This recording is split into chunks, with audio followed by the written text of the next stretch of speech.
All right, then let's go. You know, it was only a matter of time before a thriving rail travel between Abuja and Kaduna ran into very rough weather, given the troublous and stormy insecurity in the axis. The Nigeria Railway Corporation, NRC, has halted services on the Abuja-Kaduna route following twin blasts that rocked the track around Rijana and Dutse, all in Kaduna, on Wednesday. NRC Managing Director Fidet Okiria confirmed the frightening development, even as he announced the suspension of operations on the route in order that thorough investigations would be carried out. Meanwhile, security sources suspect terrorist links to the scenario. Now, who will tell these workers of iniquity that insecurity is a waste of time? But first, let's share this story with you. Watch this. This is the scene at the Regasa station of the Abuja to Kaduna rail line. Here, passengers are stranded, frustrated and afraid. This is not the first time a passenger train will be attacked on this standard gauge line, but this is the first time the attack will force the Nigerian Railway Corporation to suspend rail services. Official statement from the Railway Corporation confirms that there was an explosion on the rail track that affected the fuel tank of the locomotive on the Abuja to Kaduna last train on Wednesday. Passengers plying this busy route are in for a tough time, as it is unclear when rail services will resume. We need to get here by 1 p.m. and they said there's no train. Okay, I was asking questions. Okay, what happened? He said the train had a problem since yesterday night. So they knew the train wasn't going to come to Kaduna today, but they were still selling tickets online. Our things are not reliable. This is a sign of defect, a weakness. That you have arranged everything and the thing is not working, it's not reliable. But we are hoping that the government will take this into action. Rail transport has become the most preferred means of commuting between Abuja and Kaduna State because the rise in insecurity and activities of bandits and other criminals have made road travel become increasingly unsafe. Many passengers at the Regasta station are still undecided over what alternative means of transportation in the face of rising insecurity in the northwest region that has made it increasingly risky to travel by road. Here in Abuja, the Idu train station is unusually quiet. Just a few passengers are seen loitering within the premises, but had to go back disappointed. This certainly is not the best of times for Adeleke Kazim, a cab driver at the train station. His livelihood solely depends on conveying passengers arriving from Kaduna to their various destinations within the nation's capital. He hopes something urgent is done to return the locomotives to the track and help his business bounce back to making profit. Train don't stop now. Kaya don't stop here because if the train no work, we no go eat, we no go walk until train work before you start the walk. I think we understand whether now one way they take the fix the roadway spoil until them fix the road finish before the Kaya start the work here again. I think we understand. Make it go mayor, make them look for solution. Like 1 day, 2 days, make them repair the thing, make them fix the thing where it's spoil for the road. Kazim's situation resonates with Nkiruka, a food vendor at the train station. Our customers are the service providers around the train station and passengers. Nkiruka now has to reduce the quantity of food she cooks daily as the number of customers has also dwindled. From here, we'll get what to eat, get something to put inside our pockets. Because if this thing continue to happen, I say, war don't come. Because we'll come here to, this railway be like the umbrella that will put our heads to save ourselves or to help our family. With this development, the Nigerian Railway Corporation has announced a temporary suspension of its services along the Abuja-Kaduna route. Habida Lawal, TVC News, Abuja. All right, Jide, you know, this was something that was waiting to happen, except that we are not preemptive. Yes, and we do not respond effectively to threats. This is not the first time that criminals have attacked the Abuja Kaduna train. Okay. No one in NRC will say with finality that this was the first time, or that they didn't expect that this sort of thing could happen. But we are just naturally careless. We wait for something big that will affect all of us to happen before we take a major decision. Put it this way: People, we wait, God go do am. Yes. This train had been pelted with stones before. Bandits operating on this route had attacked the train before. The only at that time, it wasn't the rail tracks that were targeted, but they had targeted the train before. There was a time when even fighter jets were accompanying trains. Yes, this Abuja Kaduna train. Yeah. Fighter jets were accompanying the train to the destination. That was done at that time because there was a feeling that, look, there's a threat somewhere. Oh yeah. And that these elements could do something funny. What they have done, I've heard all kinds of stories, that they were attacked by terrorists, this and that. If terrorists indeed attacked them, they were marooned in that bush for more than 4 hours. They would have been easy pickings for the terrorists. Oh yeah. Oh yes. Yes, because given how well armed those terrorists are, general purpose machine gun, what was it, RPGs, rocket propelled grenades, and AK-47, AK-49, nothing will have stopped them from taking on the passengers in the bus. I mean, in the train. But of course, what must have happened was, okay, they damaged the rail tracks, and then they planted explosives to damage the rail tracks, but they didn't necessarily stay at the location. So, because if they are stayed at the location, just the way they ambush soldiers in the northeast, they will put explosives on the route that soldiers are passing through.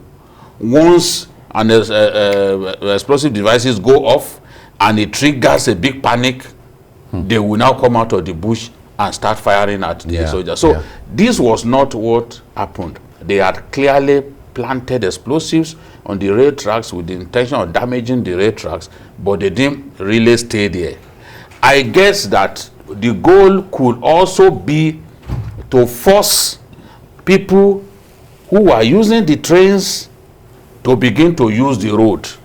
Again. And everyone, yes, more people, because when you cannot use the train system and you are now forced to go back to the road, because a lot of people, even soldiers, generals, it is these trains that they enter. Their convoys will now go and wait for them at the train station in Rigasa to pick them up. So people do not want to travel by road. This is a fact, because when you travel by road on that highway, it's one of the most dangerous in our country, you could be kidnapped. So perhaps they sabotage the rail tracks so that this train service will not be available for our people, and more of our people will be forced to use will be scared. The highway going by where they will now. No, it's not even being scared I'm talking about. When you can't use the rail tracks, when you can't use you now have to go back by road, by road. So they want heavier traffic on that road so that they can then kidnap more people, because a lot of people, rich people, the military people, they now prefer to use the train because it's safer. Cozier and will take so many people at the same time. Yes, and the risk of being kidnapped is not there. Paul, you know, we knew it was waiting to happen. So being preemptive is what my wahala here. That's usually our problem. That's usually our problem.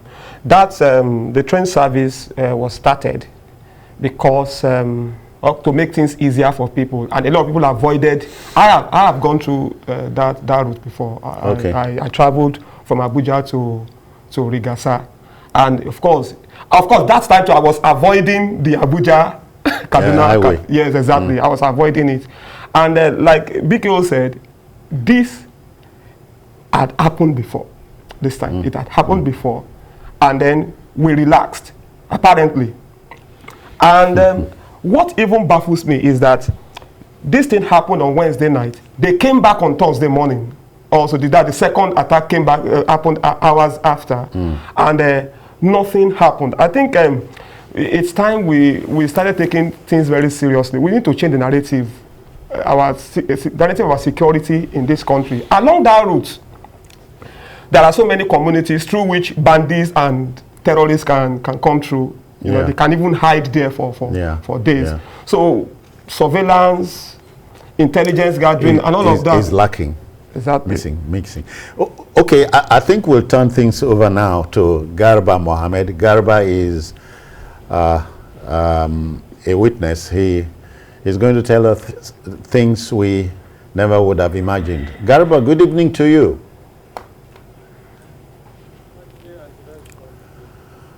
Yeah, Brother Garba, are you there?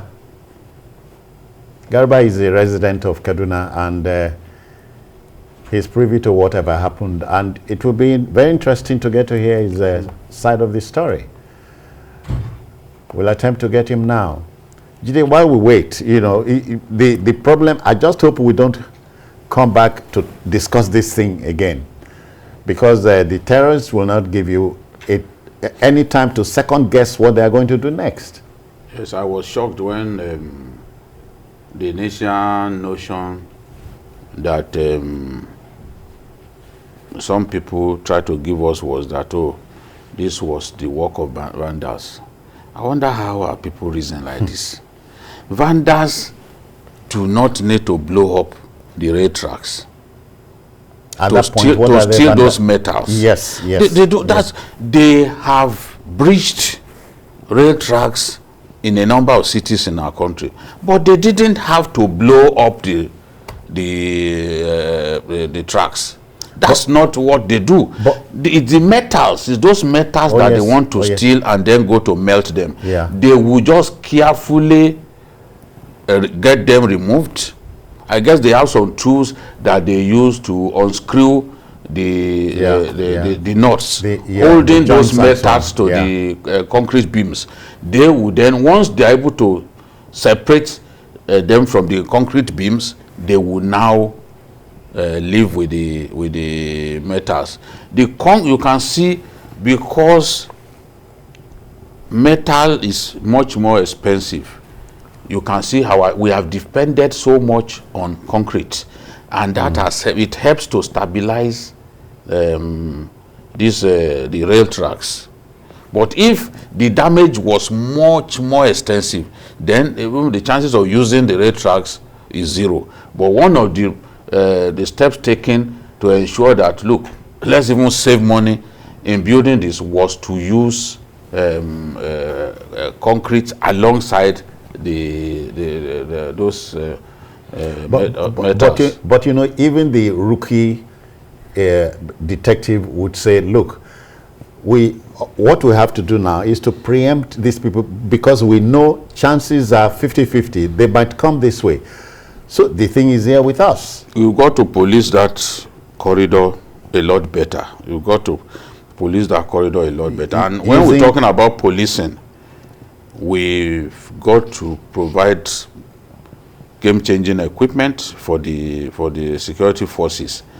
I don't think that merely putting 40 soldiers carrying AK-47 or AK-49 on that corridor will solve the problem if the bandits come with superior weapons. Jide, I'm hearing that Garba is ready for us. Garba, good evening to you. Are you there? Good evening, everyone. Yeah, welcome. Yeah. Okay. Yeah, what can you tell us? A lot. I can tell you a lot. Paraphrase it, but let's go. Go on. Yeah, actually, like you all know, the train took off from Abuja by 6 p.m. on Wednesday. And then just about 1.5 hours to Kaduna, that is between Rijana and a village called Dusi. We bang, bam! And we're not panicked because we've not had any such experience with train travel. So we're told that there was a burst from the fuel tank. And then we were inside, this was locked. Then suddenly, nobody said anything for over an hour, 2 hours per se. Then later on, somebody came forward to tell us that there is a technical problem and that we should remain calm. We spent over 4 hours in that forest, just for us to realize later that it would have taken you to close to 10 p.m. If not more. If not later than that. That was around 12 a.m. Oh, the line to you is getting muffled. Yes, it was around, no, the train, if it leaves from Abuja, it's only a 2-hour trip to Kaduna or vice versa. Okay. Okay, since you left at 6, you should have been... Can you hear me now? Okay, you're on. You should have been in Kaduna around about 8 o'clock, right? Yeah. Yes, around 8:30 thereabouts. Yeah.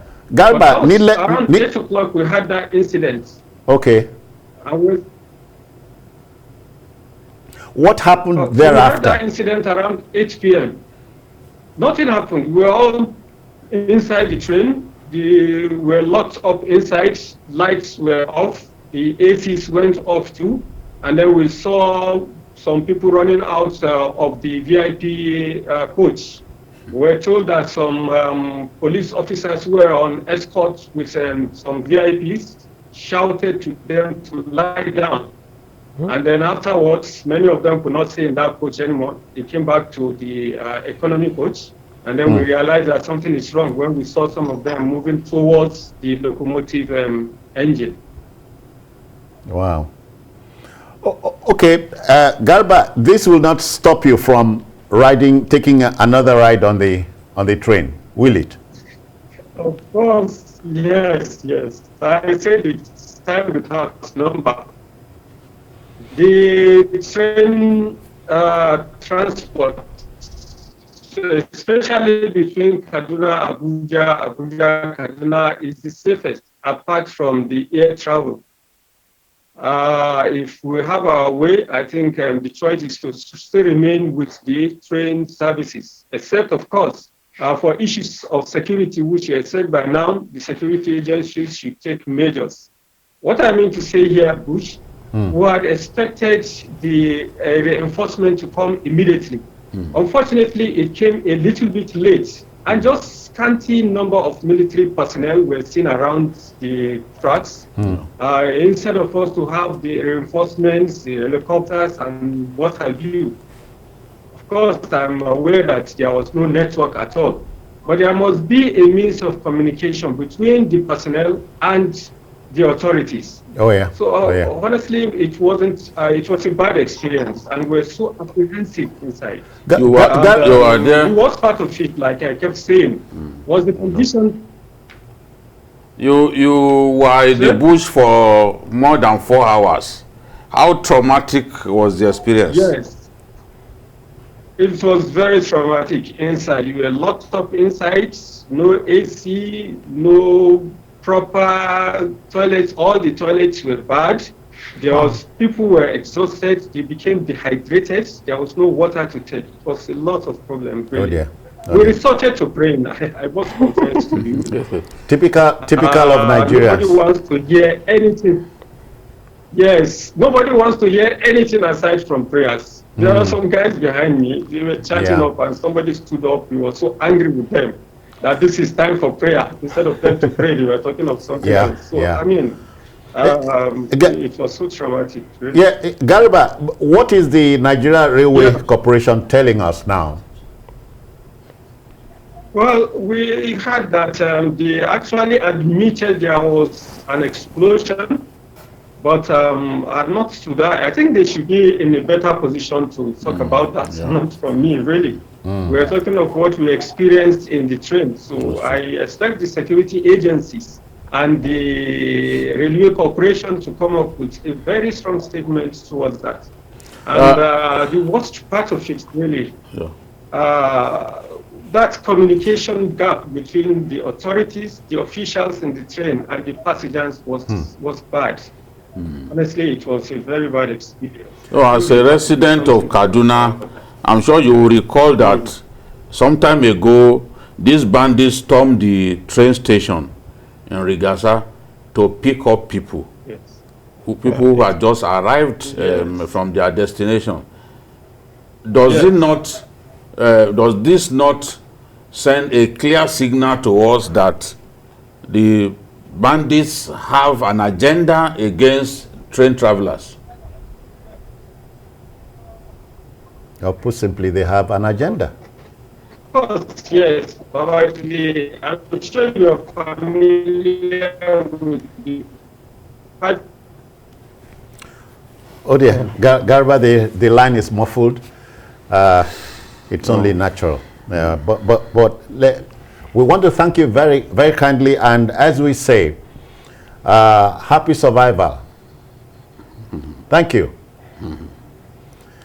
Paul, so where do we go from here? This is a wake-up call. Exactly, and I hope that we wake up to this reality.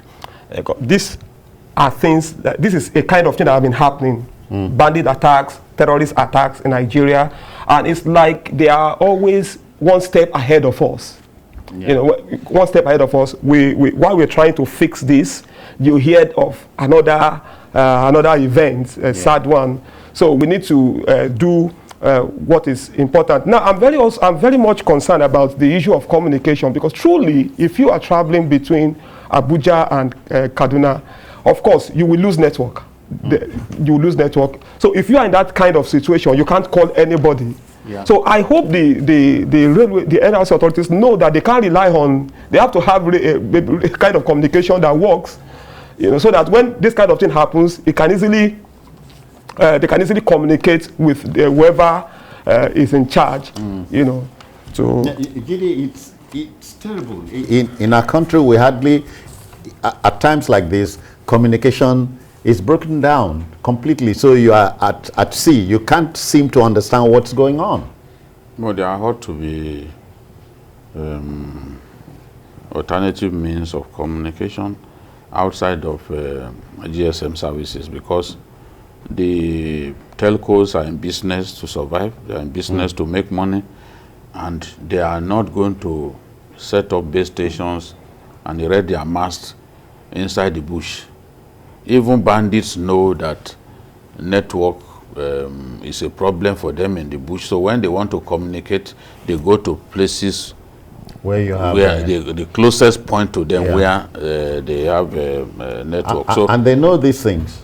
So that is the thing. So on that route, on that corridor, the officials must be able to use maybe walkie-talkies or any other form of communication, so that when we have this kind of problem, there can be a quick response, you know, that will ensure that the people are not in harm's way. A situation in which the people are trapped for hours and they don't receive some form of security support. You know, if you were flying and you run into rough weather, voices from the cockpit will keep passengers less anxious, less apprehensive. Yes, you know, and so you have to be constantly spoken to, and with the lights off, no water to drink and all that. You are not for 4 hours, and you can't go to the toilet, and you are scared to come down. I can only imagine the agony that the people are going through. It was said that some of them had to go and drink toilet water right inside the train. You can even pee on yourself. Yeah, so but when you are told that, look, this is the situation is under control, there is a calming effect that it has on you. Yeah. But clearly, based on what Garuba told us, they were not privileged to have that kind of... we also we have very bad maintenance culture in this country. You heard what the man said, that the toilets are bad. How can you travel on a train and then you can't use the toilet? But we're not fixing the toilets here. No, I'm not saying. I agree, but then it's a wake-up call, and I just hope we'll wake up properly, from slumber. All right, folks, we'll keep it going. Let's go to our second story. For that, we take you to Abuja. Now, for the self-acclaimed leader of the indigenous people of Biafra, IPOB, Nnamdi Kanu, the coming days are definite ones. The under-fire segregationist is facing an amended 7-count charge bordering on felony and terrorism. The IPOB leader told the Federal High Court in Abuja on Thursday that he was not guilty of any of the charges, whereupon Justice Binta Nyako, who presided, adjourned trial to November 10. Kanu challenged the competence of the charges and jurisdiction of the court to try the case in a fresh application.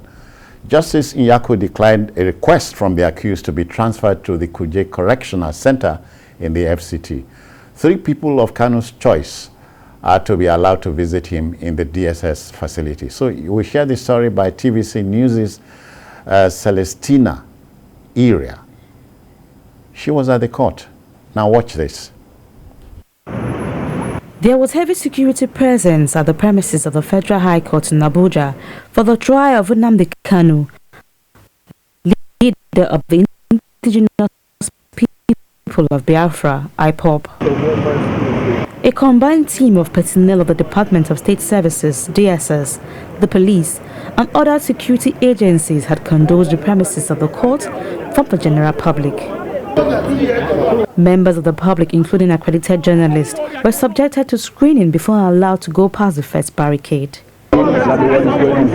Lawyers who were supposed to represent their clients in court and those among Mr. Kanu's legal team were denied access into the court premises. The worst thing is that I've collected money for today and they will not allow me to do the work. These led to heated arguments between operatives of the DSS and lawyers. Only a handful of journalists were finally granted access into the court premises. Only 6 were allowed on the 5th floor where the court is located, while others were asked to remain at the press center located at the basement of the court. The 6 journalists were eventually denied access into the courtroom by operatives of the security service who were acting on orders from above. While we were trying to gain access into the courtroom, drama unfolded outside the court premises. Omoyele Showore, who had come to show solidarity, was denied access into the courtroom. I said, let me call him. Okay.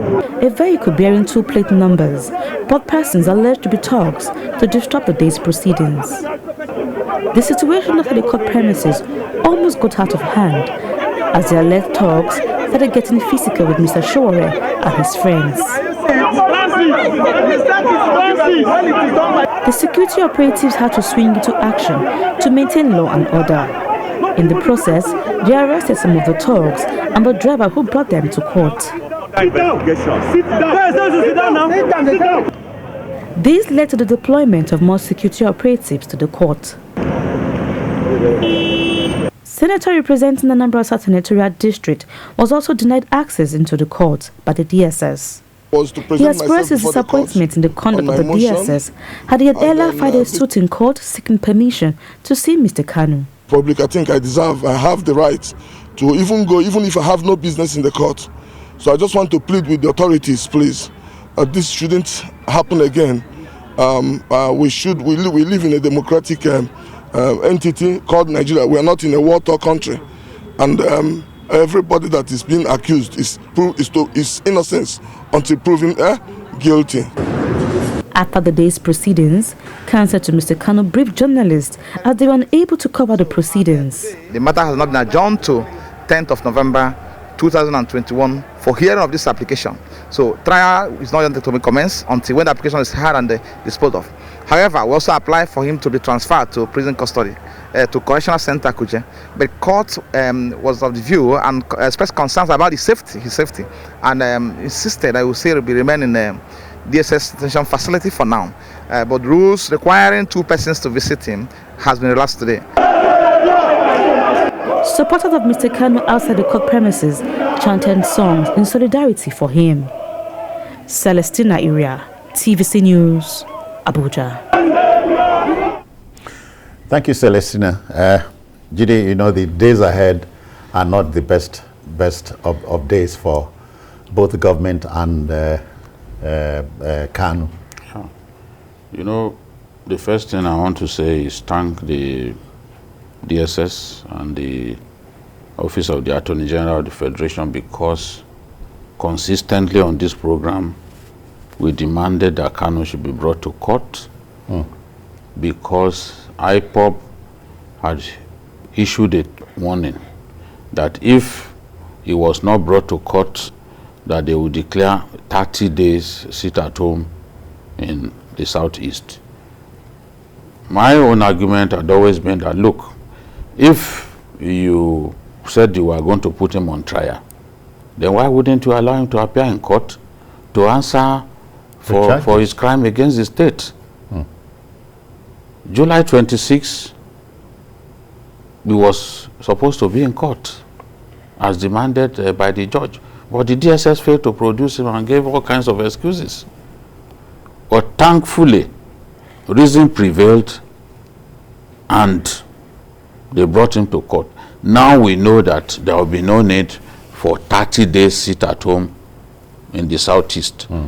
The prevailing situation in the southeast is that the people fear IPOB more than they fear the state. When the state gives instruction, they don't listen. Well, if IPOB issues an instruction, everyone will stay inside their homes.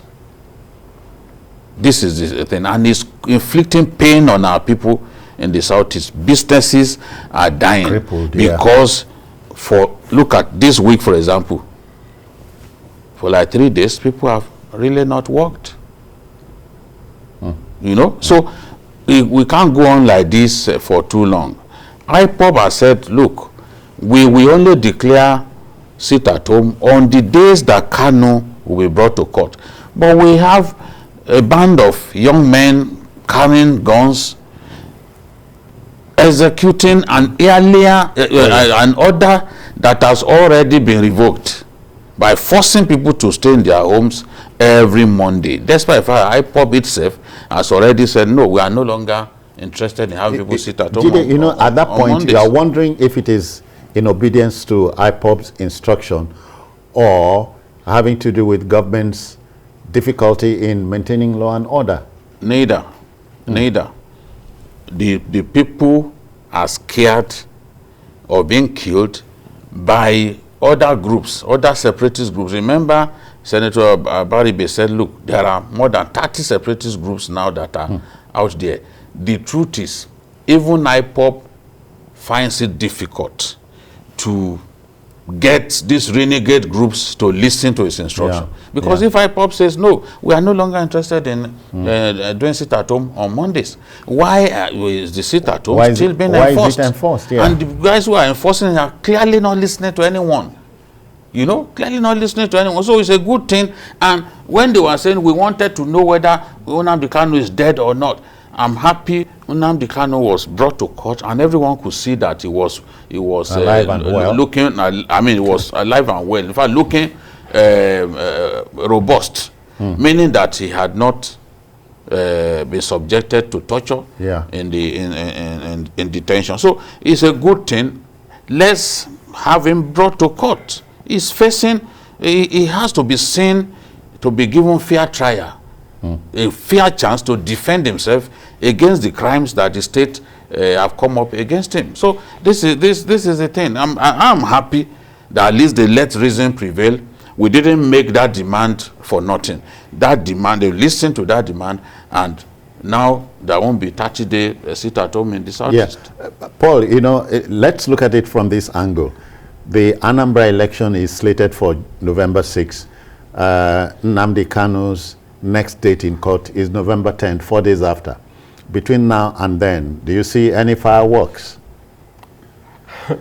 Well, definitely, you know, some people would want to capitalize on the situation to, like we said, there are other groups that would want to capitalize on the situation in the southeast to foment trouble. You know, many times we've heard IPOB say, look, we're not responsible for this. We're not responsible for this attack and that attack, even though the authorities readily call IPOB the culprits.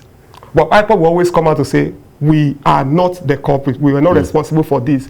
So I think... So who is? Well, God knows. Besides the unknown gunman. God knows. This is why when I hear the authorities say IPOB, sometimes I'm not speaking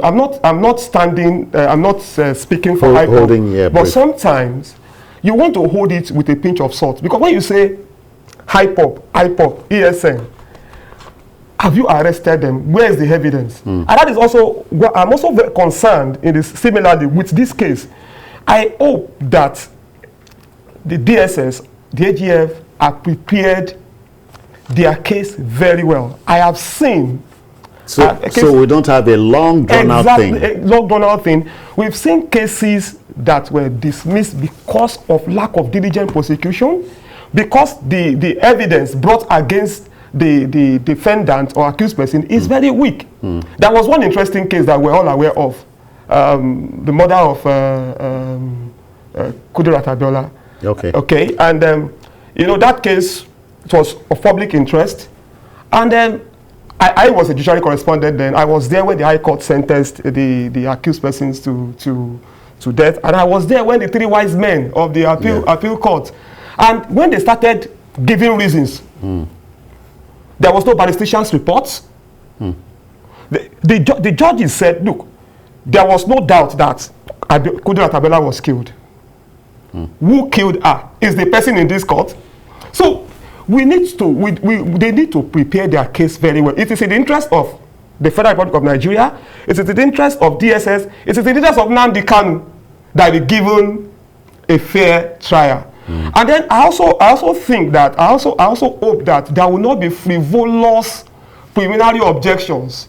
Of course, Kanu had the right to, he has just filed a preliminary objection now, contesting the jurisdiction of the court. It's common, they do that. In law, jurisdiction is key. Jurisdiction is key. But I hope that the judge will also be courageous enough not to entertain frivolous applications from lawyers. Jide, quickly before we bury this story, from Onitsha Bridgehead to Ebonyi State, no Igbo leader or government of note will openly dissociate himself or its group from the IPOB. Yeah, but the natural. I've seen that's not entirely correct.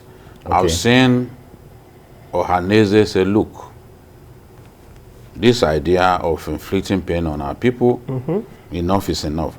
We saw the bishops from the southeast come together to say, look, the killing of our people, enough is enough. This has to end. No one is happy with the way people are being killed needlessly by these groups. And all they are asking for is, look,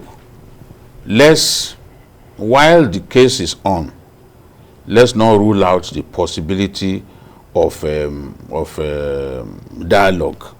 And I've said that I agree with them, because you look at a country like Colombia, after more than 60 years of engaging the rebels and unable to defeat the FARC rebels, they've now decided to come to a round table.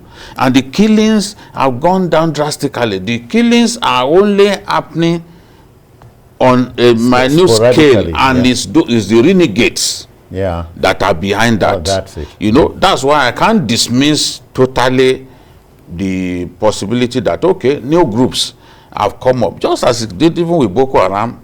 They started having factions, and Saru and the rest of them operating at different levels. So this is the thing. While, because of the issue of Igbo marginalization that is yet to be addressed, you know, IPOB talks about marginalization all the time. It will be difficult for a prominent Igbo person to come out and say, look, we hate everything that IPOB stands for. They know that there is some, I mean, to some extent, there is a message. You know, so because of that, they are being careful. But they have remembered that even the former Ohaneze leader, Nwodo, has told the IPOB, look, don't abuse Nigerian leaders. Don't call Nigeria a zoo. Don't do this, don't do that. So there are some of them who have come out to say this is wrong. You know, you can imagine when an Igbo leader like Eke Kuremadu gets beaten up in public outside of Nigeria. Nobody will be happy to see that happen. Nobody will say that was right. But now we have a situation in which all that they are after is let's have peace. These killings need to stop. Nobody knows who will be the next victim. We have election in Anambra. Parties can campaign openly. Some of them are taking their campaigns to Asaba. You know, that is not a good situation. All that they want is let's have peace. Let's have peace. No, but they also know that security, if the people's security were guaranteed, you will see people come out a lot more to denounce what the group stands for.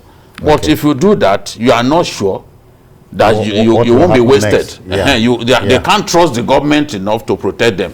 That's why they are being careful. Okay, the simple message from this hangout is, like a Frankenstein, IPOB has assumed a life of its own.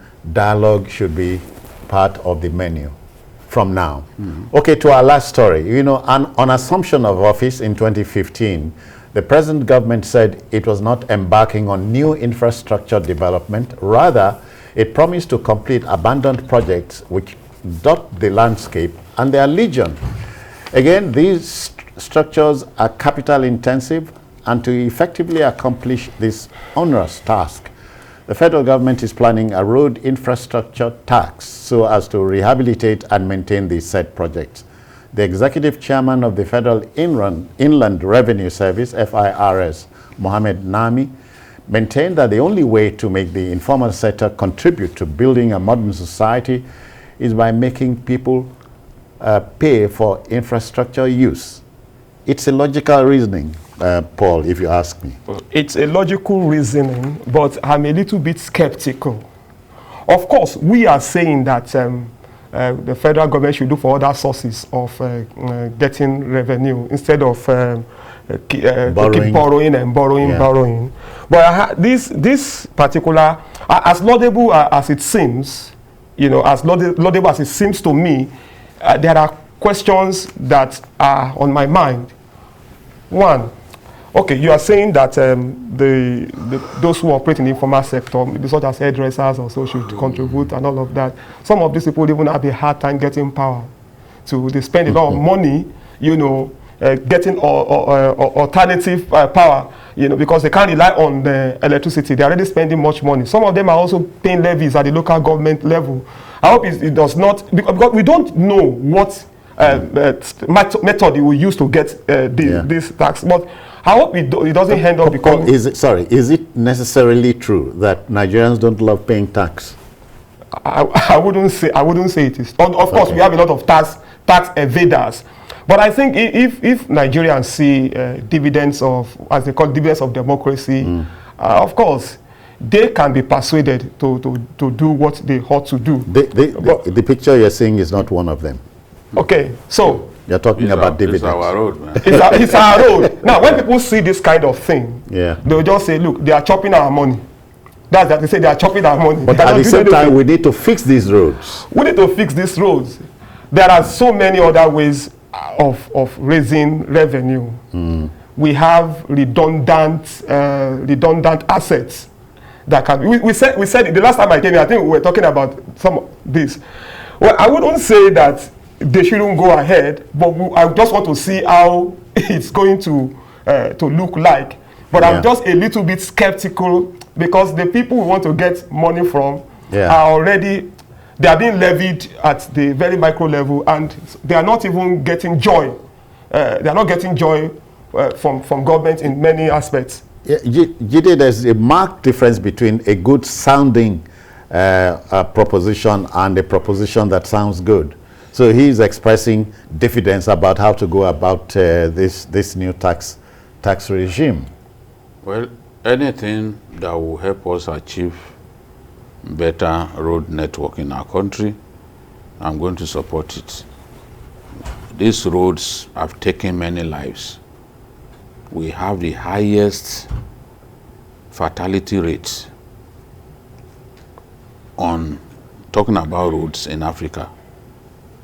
By a 2010 survey, the fatality rate on Nigerian roads was put at 33.7 per 100,000. That's quite high. People can't get to work early. People are dying in installments because of the number of hours they spend on the road. Sorry, you can imagine. The footage we're saying, yes, is that of a federal road? Yes, that's a federal road. A lot of I remember the Senate told the president to declare a state of emergency on federal roads because we have 120,540 miles of roads in our country. Yeah. Road network, 120,540. And a good portion of these are federal roads, and they are in a terrible state.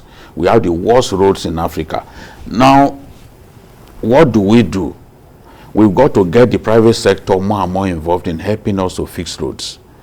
The Dangote example that was used in Abuja in Kogi State. Yeah. He gave Kogi State a concrete road. That road has been there for years, and there is not a single bump on that road, not a single pothole. That's to tell you how long concrete look at this roads. One. This is a good road. Yes, that's to tell you how long-lasting concrete roads are. You can see that even here in Lagos, from Apapa, Dangote is building concrete roads again. And when you even drive on those roads, you can feel it. You enjoy the driving. So we need to give such people tax holidays. Big corporate concerns, give them tax holidays, encourage them to fix roads. I'm happy that Globalcom is already in talks to fix one of the most problematic roads in Ogun State. We need to do a lot more of that. We will never find enough funds to fix all our roads. The funds are simply not there. Yeah. So we have to look at alternative means. Talk about road infrastructure tax. How he intends to do it has not already been communicated to everyone. I'm sure even at the level of National Assembly, they will have a say in this. But it's a good thing that they're also bringing back the toll plazas, because from the money that you make, you can at least give the people decent roads. Yeah. You know, you can maintain the roads, you can rehabilitate the roads, you can even reconstruct, as we are doing with the Lagos-Ibadan Expressway. Yeah. A road that was constructed in 1978 or so, or 79. We do not expect that it should remain in that old state. The population is a lot. But that's supposed to be the busiest road in West Africa. Yes, it still is. It still is.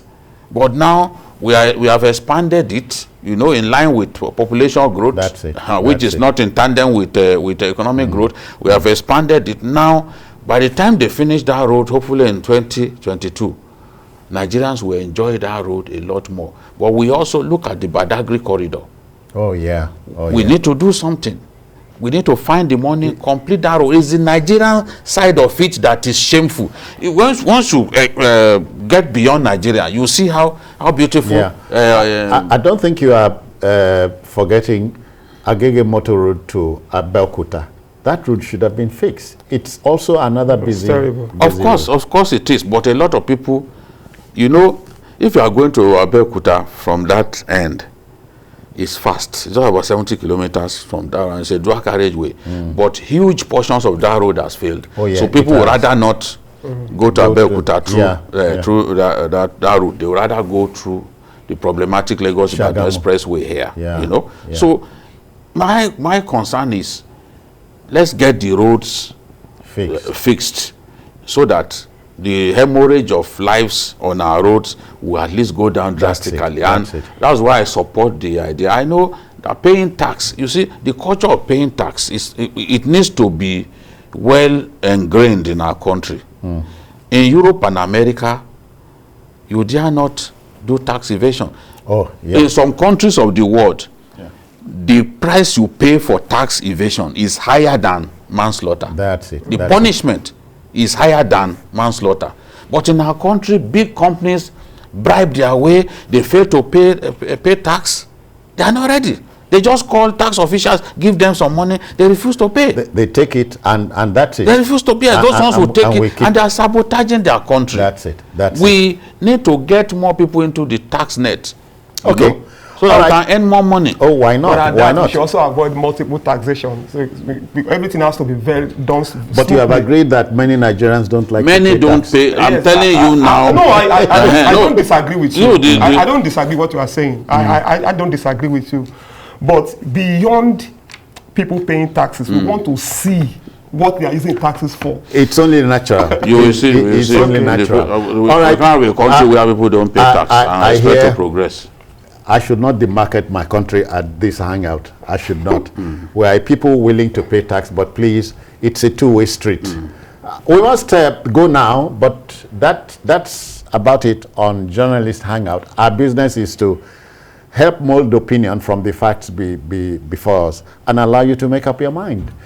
But if you miss this broadcast, join us at 11 for a late edition, and don't forget to team up with us on Sunday from 1:30 and 3:30 when we have a 2-hour bumper edition. And also note that we are on YouTube at youtube.com/TVC News Nigeria. And so on behalf of Paul Dada and Babajide Kolade Otitojo and the Backroom Boys, I'm Citizen Jones, thanking you for being there. Bye-bye now.